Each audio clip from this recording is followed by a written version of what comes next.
Well, good morning from a very soggy, a very cold, and a very wet Gettysburg, Pennsylvania. This is probably one of those mornings that's better spent in bed, curled up with a good book. And yet, not only is it absolutely beautiful on the Gettysburg battlefield this morning, there's no time to rest because today I've got a mission to accomplish. Obviously, Gettysburg is most famous for the battle that took place just outside this little Pennsylvania town in July of 1863, when, as you can imagine, it was a lot warmer than it is today on April 2nd, 2026. Men lost their lives in these fields and woods by the tens of thousands, which is exactly why I'm out this morning exploring the battlefield, as soggy and as cold as it is. It truly is hallowed ground out here on the battlefield, where every rock, where every old, low stone wall, every tablet and every memorial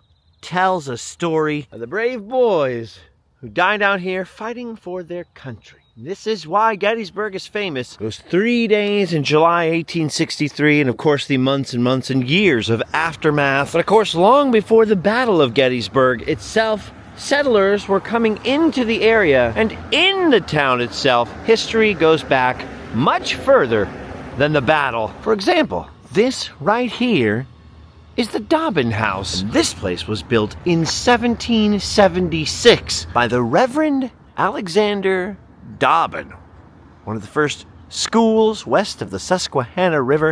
It actually predates the founding of the town of Gettysburg by James Geddes, a tavern keeper who didn't get the town founded, I think, for another 10 years. Anyways, largely because of the Battle of Gettysburg, but also because the town's history and the area history stretches back so far to the very founding of the country. Gettysburg has become a natural gathering place for historians, both professional and amateur, and of course, history fans in general. And I came all the way out to Gettysburg this weekend from my home in California, precisely because one of those gatherings is happening. Today is the kickoff for the Gettysburg Film Festival, but also the opening of a new exhibit at the Gettysburg Museum, which goes beyond just the history of the battle and the Civil War. The new, very appropriately named Gettysburg Beyond the Battle Museum. I've never filmed a film festival before. I don't know how one even does that,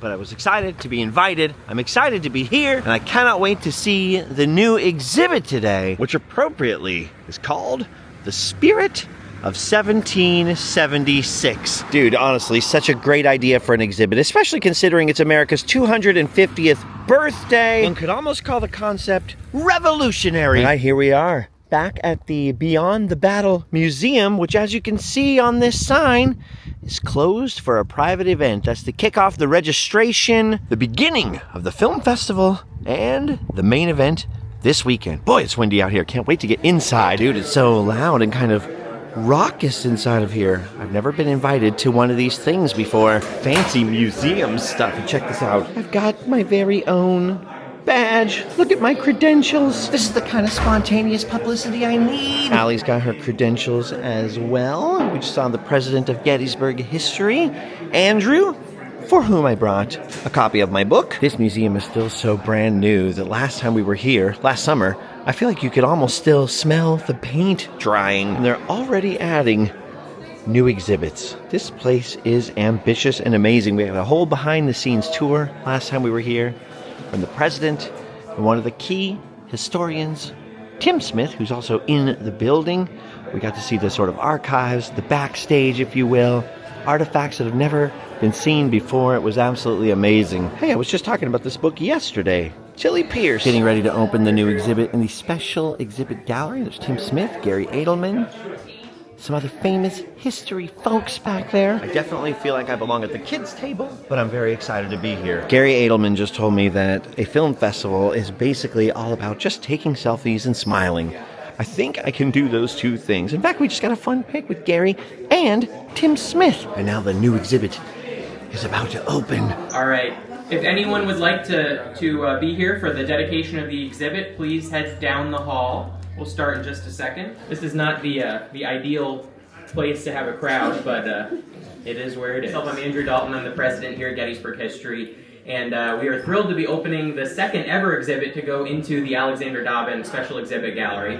And it is, of course, fitting that on America's 250th birthday this year, we are dedicating an exhibit about the American Revolution and the July 4th commemorations that have taken place in the years since, including, I think, an artifact that has never been displayed before, a flag that was flown in the streets of Gettysburg on July 4th, 1863 to welcome the Union Army back into the town. A young man, I think he was 18 years old, Daniel Skelly, who worked at the Fahnestock brothers store, saw that the Union column was approaching and knew that there was a large flag that sometimes was flown at the store, and he, in the midst of there's still actually street fighting going on at this point, but he ran into the store, ran up to the attic, went up a ladder, and there was a small observatory on top of the building. And so he took this giant flag and flew it off the side of the roof. And the Union Army passed by and saw this flag. And then Skelly, years later, flew it at the 1913 reunion 50 years later for the veterans. So that flag, it's a massive flag, and it's on display now,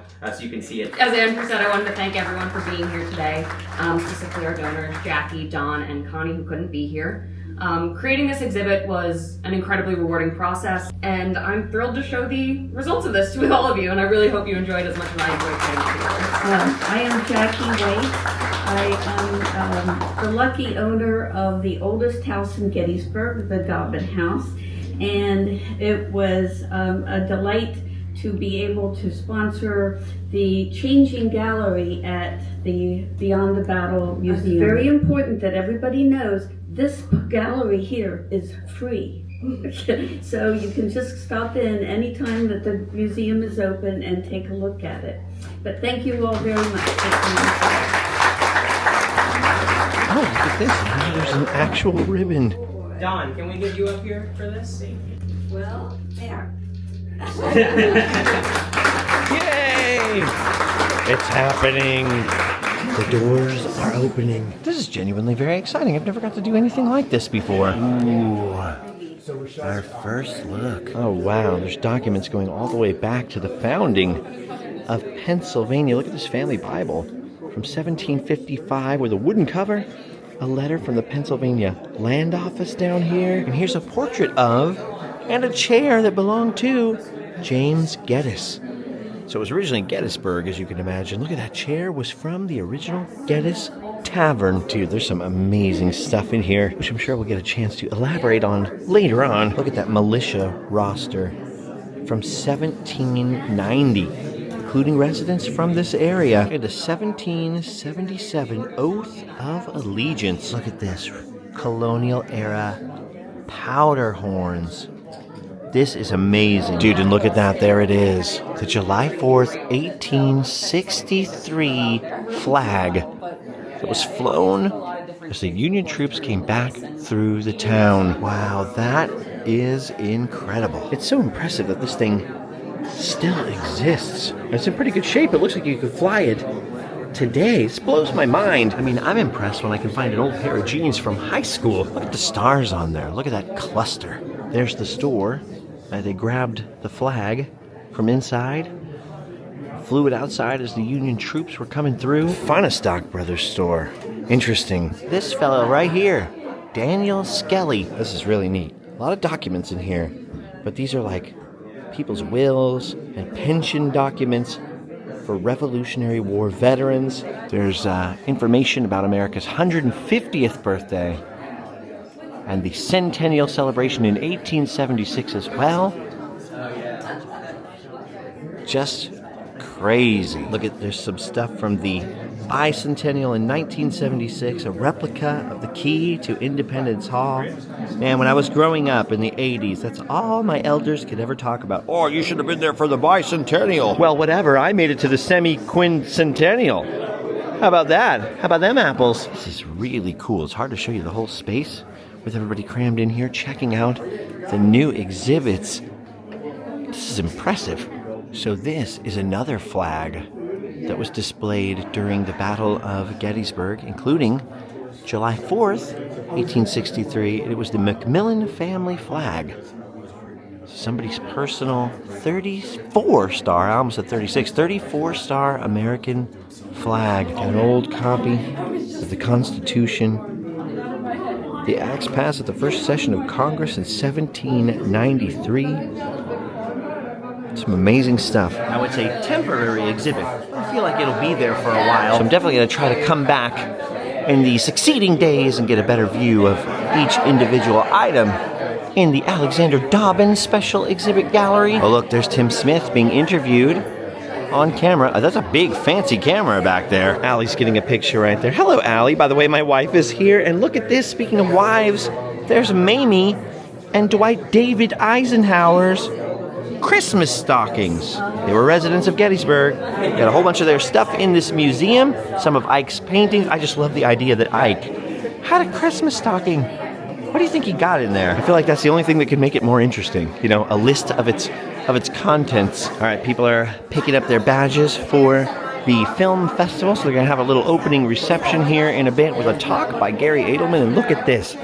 Look at this fun pick opportunity going on in here right now. All right, I just took a fun pick with Chris and Hank right here. Everybody's getting in on the action. Turns out Chris is a Randomland fan and was a fan of our friend Adam the Woo. I'll never escape it. Not that I want to, it's just sort of funny. Look at this fancy spread out here, including gluten-free bread. Do I dare? Do I dare? Look at this, look, how cute is that? For gluten-free guests. I should have brought a Tupperware. I could have stashed that in Allie's purse. I just love seeing those Revolutionary War reenactors in here. Mostly you see Civil War reenactors in Gettysburg. In fact, last time we were here, actually, there was a couple of them firing off the cannon in the parking lot out there. Okay, we just retreated to the gift shop here. Look at this. Limited edition autograph photos of Stephen Lang as John Burns. I was just talking about him yesterday. The crusty old civilian man who ran out on the battlefield in his old age and attempted to fight off the rebels single-handedly. They're going to make a movie about it. It says coming November 2026. I was not aware of this. I knew Tim Smith's book about John Burns was optioned for a movie. I wonder if this is the same project. What's going on over here? We're going to get some America 250 peanuts. America 250 peanuts. It's that kind of party for America's birthday. All right, so soon I think they dedicate the food. They get the news interviews out of the way first. And then my old pal Gary Adelman's going to give a talk upstairs, like the Revolutionary War, at a brisk pace of 46 minutes or so. I'd love to learn. All right, we've come upstairs now to the Battlefield Overlook Event Center because Gary's going to be talking. Hey, Justin. I'm very excited, Gary. I'm ready to be impressed and dazzled. Well, I would say, and this gives a little view behind the scenes, the first 30 seconds of my talk should be a good little video on its own. Okay, good. Then we'll just try for the first 30 seconds. And then it's all downhill. Oh, look at that. And there's the Gettysburg Film Festival logo up there. It feels official. Look at these. Look at the size of these cameras. I'm sure Gary's talk will be presented in full on the internet, but I'm gonna go sit up here and listen. This is a very strange music choice. Here, look at this VIP. We're not in reserved seats, but I'm right behind the reserved seats. We have a phenomenal speaker with us. Gary Adelman is an award-winning historian, author, and educator whose work has shaped how audiences experience America's battlefields. Wow, we're gonna have to turn the music down, I think, so we still have some music on. That's funny. Well, it kind of is fitting for your introduction, actually. Welcome, everybody. Thanks so much for being here. I was told there would be at least 11 people here, so I'm happy with the turnout. That's awesome. So, we're going to try to do this in 44 minutes or less, and that's a lot to cover, so let's get right to it. 1775, you're aware that Great Britain is having some problems with their subjects over across the pond there. It's going to erupt on Lexington Green. It's going to spread New York, New Jersey, all the way up into Canada. They're going to issue a declaration proclaiming their independence. They're going to end up at Yorktown, where the British Army will surrender. They're going to do a movie about it, and that's that. Thank you for coming out, everybody. I appreciate it. I hope you've enjoyed. No more American thing more important than George Washington. Not the Army, not the Congress, probably not the land. It's George Washington. And the rumors start spreading that he might give up his command. Okay? These rumors reach Great Britain, and I hope it's not apocryphal, that supposedly King George heard he was going to actually give up power. Give up power. And he says if Washington does this, he'll be the greatest man in the world. Amen. And he will do just that. He will give up his power for the benefit of what this country could become. Of course, he'll be our first president, as you know. And, you know, we look at our world today and we see the divisiveness. I'm not trying to make light of this, but we have been tested again and again and again and again, and historians know that the people in the news and the people who flippantly say we've never been as tested as right now, we've never had such an important election, that we have. Okay, and this idea of whether liberty can produce power has been tested many a times, and you can argue about to what degree this has been done, but so far the answer has been yes. I would say that this experiment has, with all of its foibles, gone pretty well. And you see that the American Revolution matters all over our country, okay? And the American Battlefield Trust has been saving land at all these places, more than 25 states, more than 61,000 acres at this point. So I appreciate your attention today. I appreciate all you do for American history and, of course, to support battlefield preservation and education. That was awesome. I don't think Gary took a breath that entire time. Then comes the moment where everybody rushes downstairs to the restroom. And now there's some more presentations that are going to happen after the pee break. The kind of things that are quite hard to film, but I'm sure some of these talks and presentations will be online. I love that you can see the Gettysburg battlefield from upstairs in the hallway. I'm stoked to be here. This is freaking awesome. Totally worth doing. I'd really like to come back next year too. Got to be quiet. I think they're starting up in a second. All right. While the second presentation was going on, Allie and I decided to make our sneaky exit. I wanted to come downstairs to that special exhibit gallery again one more time while it's empty to get a better sense of the space. It's a small room in here. Like I showed you, it's packed with stuff. And see, we didn't buy regular tickets to this film festival. We were gifted these interesting press badges, so we're not going to every screening of every film or anything like that. Like I said, how do you film a film festival, right? But there's all these other little side events going on and a few talks that we're going to sit in on. There's a couple tomorrow with Ken Burns. You have those Revolutionary War soldiers that are doing a living history camp. I can't wait for that. But in the meantime, I am in Gettysburg, you have to say Gettysburg, in front of the portrait of James Geddes. I remember once I was on tour here with my band, and we took a licensed battlefield guided tour. Battlefield guided tour? One of the bus tours around the battlefield, and the guy kept insisting, Gettysburg, Gettysburg, Gettysburg. Just wanted to take one more look at that flag right there. It's absolutely incredible. This was hiding out in the store when the Confederates were coming through town and basically occupied the town for 3 days.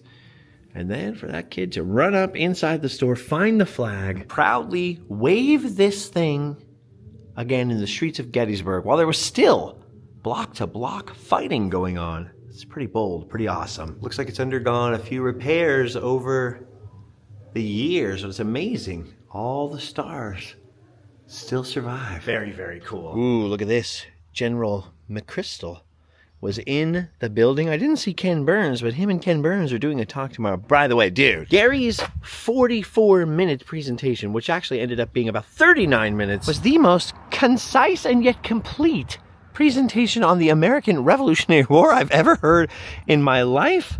Like I said, I don't even think he took a breath.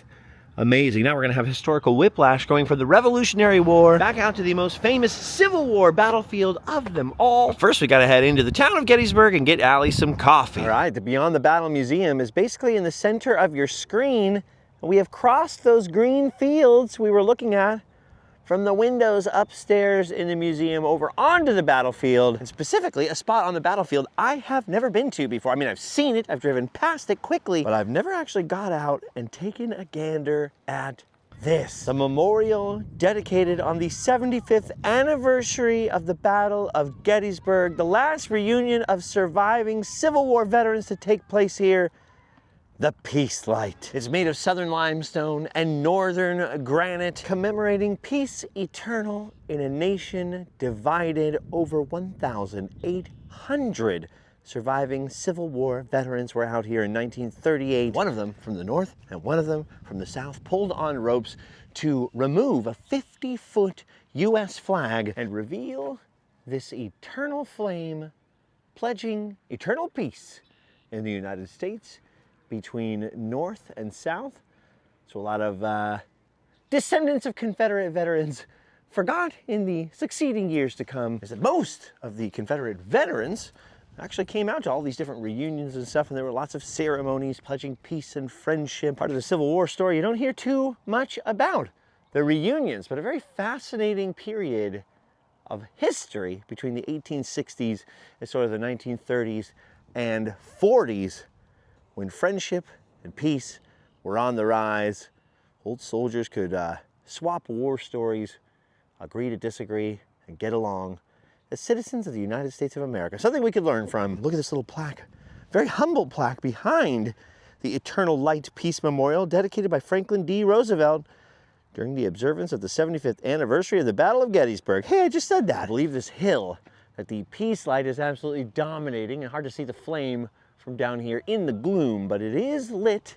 It is burning up there. I believe this hill is called Oak Hill, and there was actually fighting here on, I think, the first day of the battle in 1863. So it must have been amazing for some of those veterans to come back here 75 years later and go, hey, we were shooting at each other before up here. Anyway, I just thought it was a nice place to come, a nice place that I've never been to come and see while we were in the neighborhood before we head back down into the town of Gettysburg and get Allie's coffee. This is truly a monument to the better angels of our nature, as President Lincoln once said. And in fact, there's a Lincoln quote up there on the side of the peace light: with firmness in the right as God gives us to see the right. Which of course is from the end of his second inaugural address: with malice towards none, with charity for all, with firmness in the right as God gives us to see the right.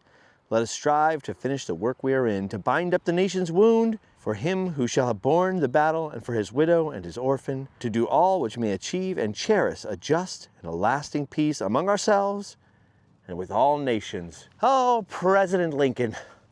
What a guy. He had a way with words, did old Honest Abe. All right, let's go, let's go. Speaking of Mr. Lincoln, yesterday we had coffee at the President's Coffee and Tea in town. But Allie got a message from a student at Gettysburg College who told us there's an even better place to have coffee, so we're gonna go and try it out. The gal's name was Lizzie. The coffee shop is called Waldo's. Now we just have to figure out where it is. Where's Waldo?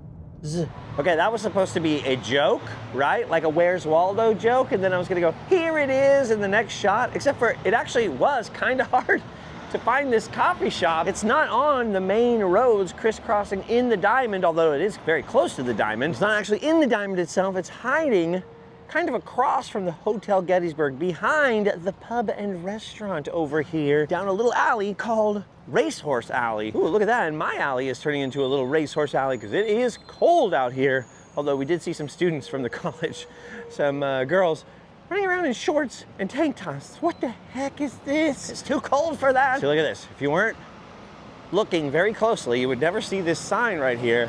Waldo's and Company, art studios, gallery, coffee roaster, bookstore, and more. Sounds like it's right up Allie's alley. It's a weird thing to say. I don't think I've ever said that before. And there it is. It's right there in that red brick building. And now I can finally say it. There's Waldo's. Hopefully the coffee is good. That was a little bit of a quest right there. Awesome. Dude, this building is freaking huge. And you would never know it was here just going by the main streets. Oh, don't forget about me. I'm cold too. Seriously, this place is absolutely enormous. It's like a TARDIS. It's bigger on the inside. There's all kinds of weird, like custom ceramics for sale, t-shirts, books, and art everywhere. This reminds me of like an old school 90s coffee shop from a movie, not the kind we actually used to go into in the 90s. You know what I'm talking about. Someone's gonna start reading poetry in here any minute. Woman, whoa, man, dude, what the heck? There's like a pottery studio in there, a silk screening shop.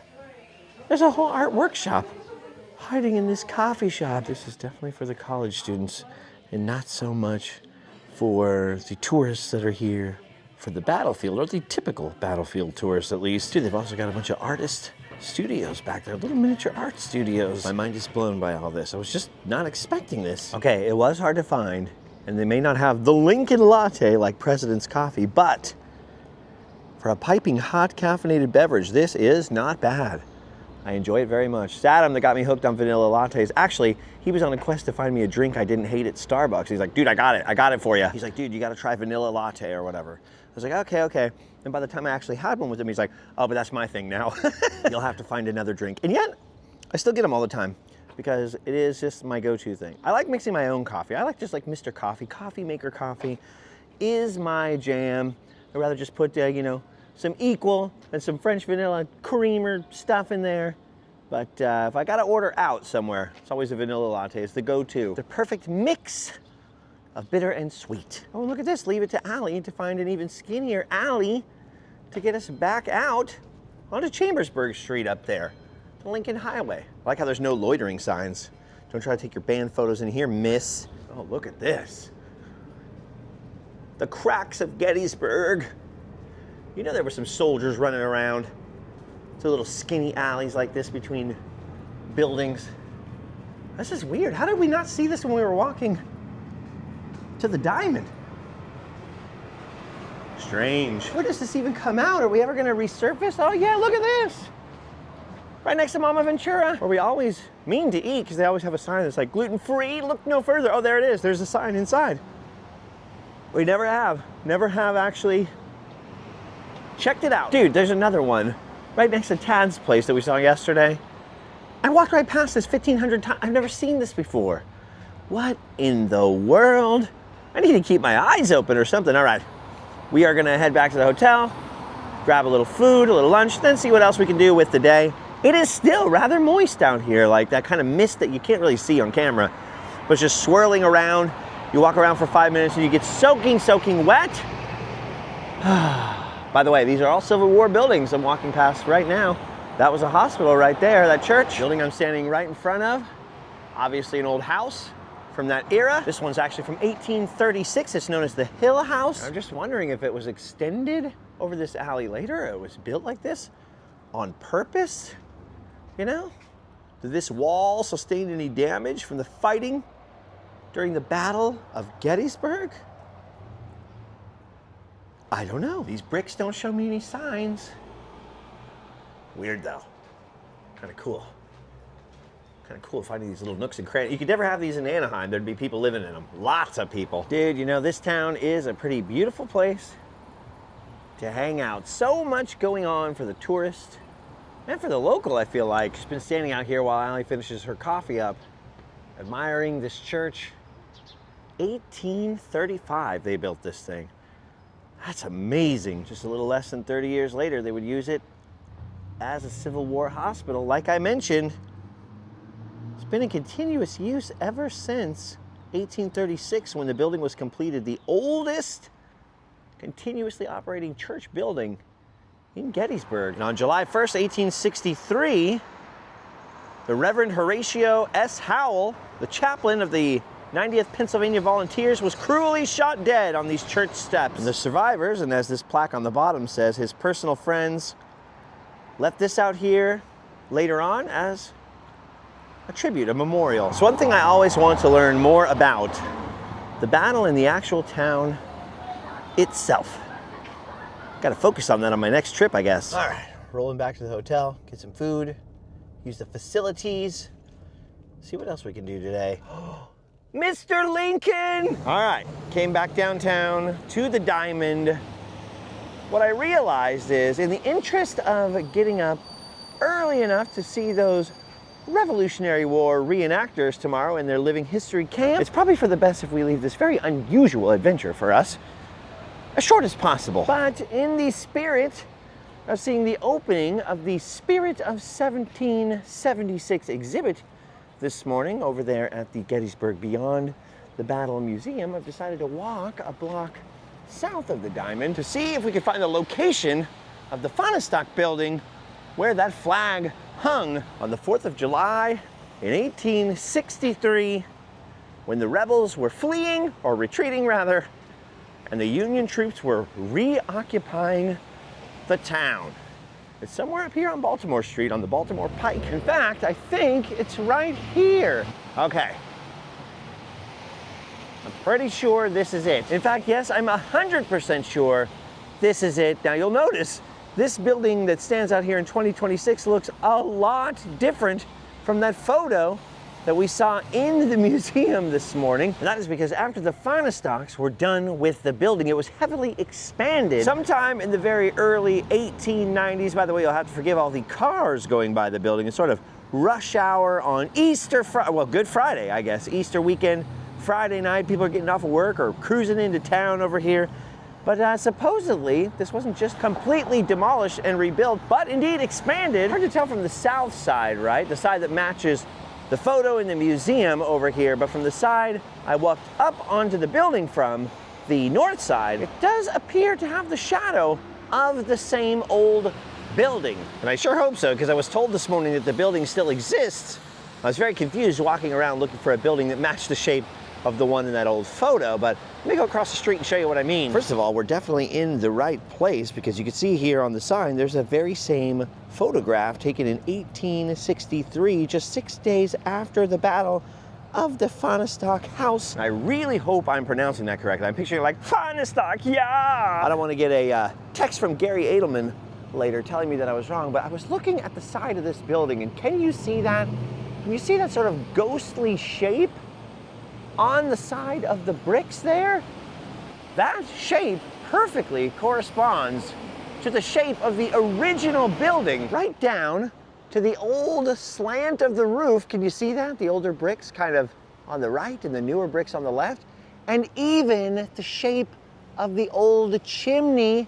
You can kind of see the top of the old chimney there just below the roof line. And then a more modern chimney built up on top of it to vent the smoke. That is incredible. If I see a completely different building, I automatically assume they just knocked the old one down and then built a new one. But then again, I guess back in the 1890s, why waste bricks? So you can see the ghostly outline of the old Fahnestock building from the days of the battle. Right here, you can actually see a bunch of bricked up sections of maybe old doors on the bottom and old windows between the windows up there. That is incredible. So this is where that flag that we saw in the museum was flown as the rebels were retreating out of town. They were retreating backwards down this road, and the Union soldiers would have been marching towards us. Well, I guess technically up Baltimore Street. They were going north into the Diamond. And that's when that young fella there, that brave young soul, grabbed the flag that was stashed somewhere in the store and proudly flew it right out here on Baltimore Street, even though there were still shots being fired, even though the rebel army was still retreating through town. That is pretty fascinating. There's definitely discoloration and lots of different patterns over here on the north side, on the side we were just looking at from across the street, but it's nowhere near as clear as it is over there on the south side by that historic marker. I'm glad that marker was there just to confirm for my own sanity that this is the place. Yeah, just compare the north side today with the north side in that photo. It looks very, very different, and it's very hard standing here to see any kind of outline of the building from this side. Oh, except maybe the chimney right there between those upper windows. What do you think?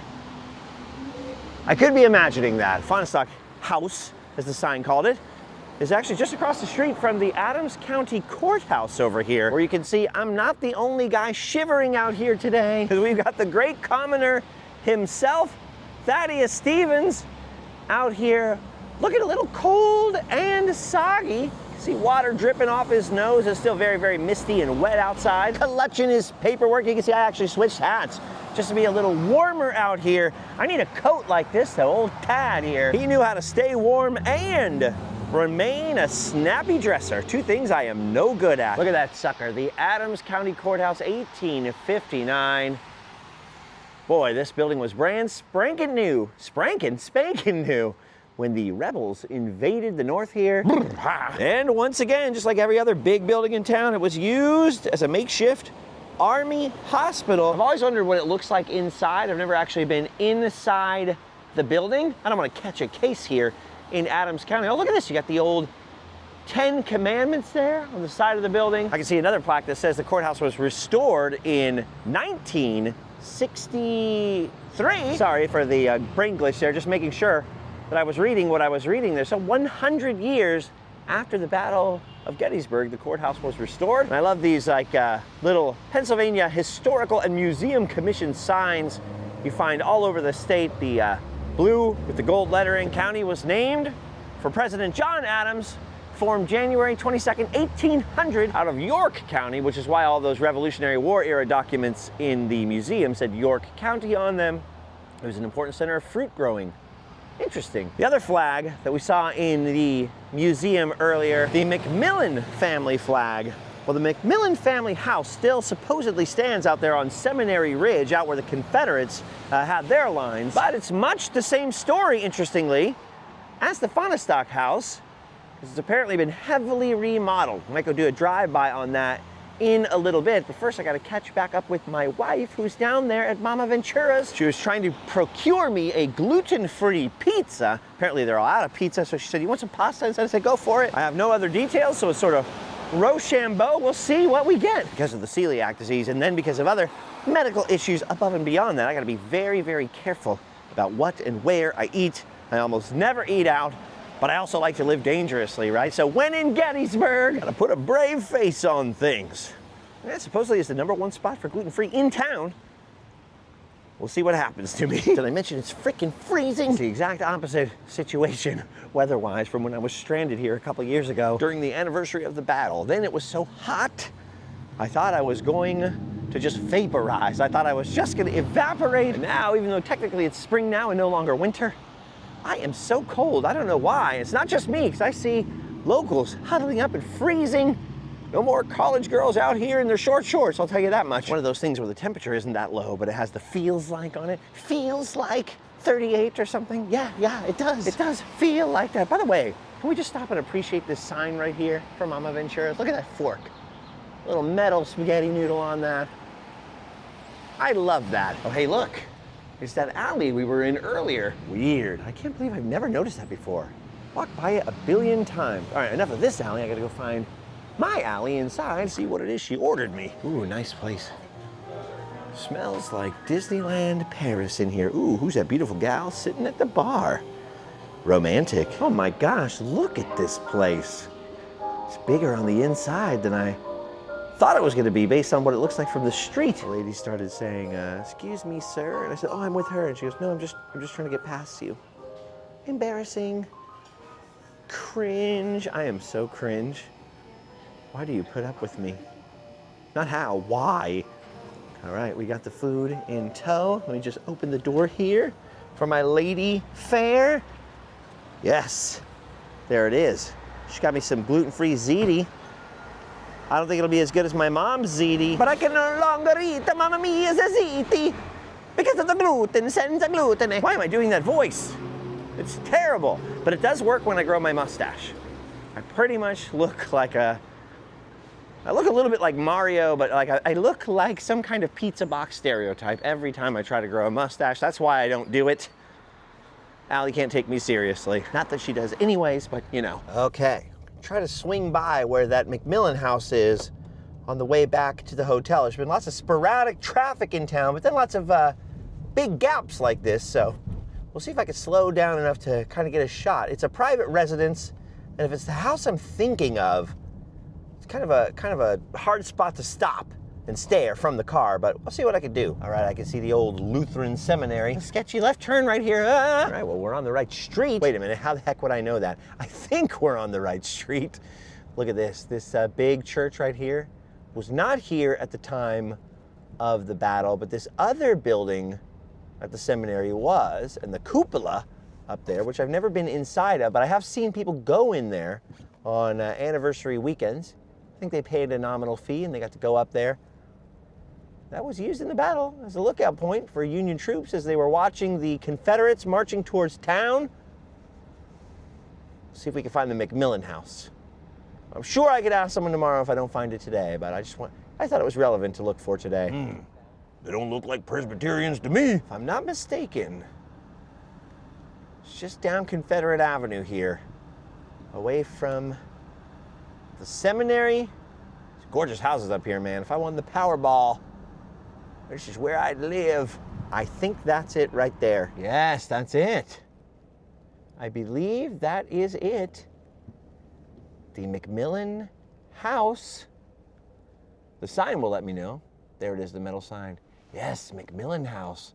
And I believe the angle of the photo in the museum was something like that. Oh yeah, definitely a heavily modified house, but supposedly the old original core of the house is still in there, incorporated into the later expansions. And so that's where the other smaller flag in the museum came from. Pretty cool, finding the history on the ground like this. Also pretty cool to have a highly tolerant wife when it's cold and there's warm raviolis in her lap, which she's very excited to eat. So just gonna make our way through McMillan Woods here. I remembered the name of McMillan Woods, that's why I guessed that the house was over here. And then flip a U-turn, head back to the hotel. See how I fare with this gluten-free food. It's amazing that it was 80 degrees yesterday and now it feels like half of that. One thing I'm learning about Gettysburg though is it is gorgeous no matter what the weather is like. Yeah, look at that mist. That is all misty moisture. Clouds coming unraveled here on the ground. Big Round Top is completely shrouded in mystery over there. Ha ha ha! See what I did there? Actually, you know what? I'm paranoid that I didn't get a joke in earlier that I planned from the moment I opened my eyes. I wanted to get outside the Beyond the Battle Museum this morning and go, what a great idea to incorporate the old history of Gettysburg before the Civil War and do an exhibit. A revolutionary idea, you might even say. And now I feel like I didn't remember to say it. If I did say it at the beginning of the video, I apologize for repeating myself. I am paranoid that I didn't use my good joke. My brain is heim-bucked. All right, got to hook a left at the peach orchard.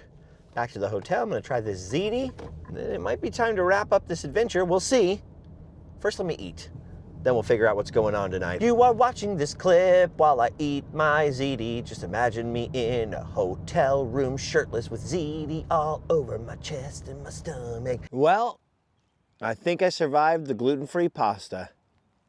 We've come full circle today.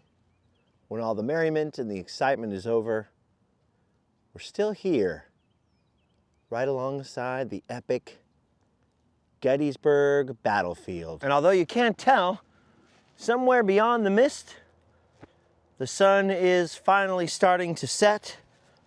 The battlefield will be closing soon.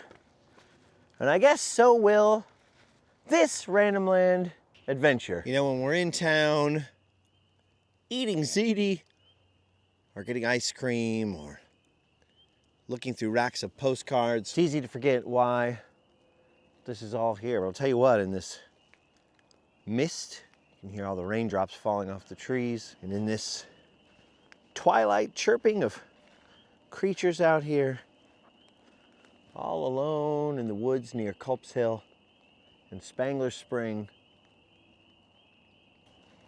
all of a sudden it's only too real that a lot of brave boys were out here fighting for their country, whatever that meant to them at the time, on either side.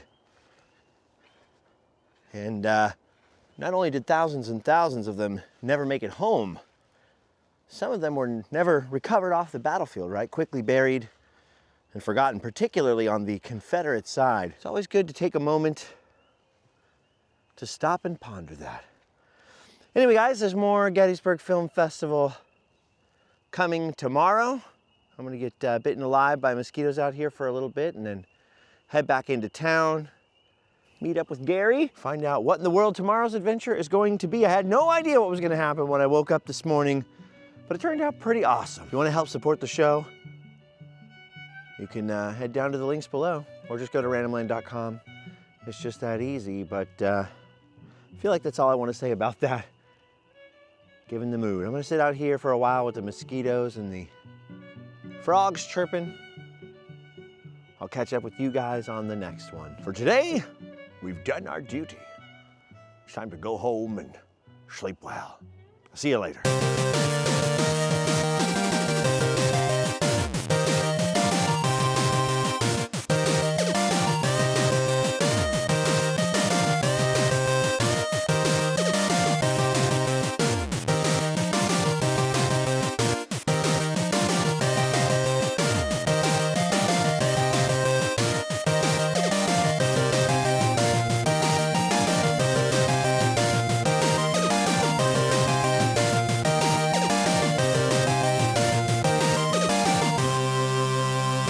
You are watching this clip while I eat my ziti. Just imagine me in a hotel room, shirtless with ziti all over my chest and my stomach. Eating my ziti with my bare hands. Eating my ziti, stuffing it in my face. Getting ziti all over the place. That's what you gotta do when you stuff your face. Watch this clip as I'm shirtless with my chest hair all wrapped up in ZT. ZT, ZT, ZT, ZT, ZT, ZT. I like to eat some ZT. I love to eat some ZT, unless it makes me sick. I hope that Mama Ventura doesn't do that. I lost the song and the melody, cause I was too busy eating ZT. You like that? No!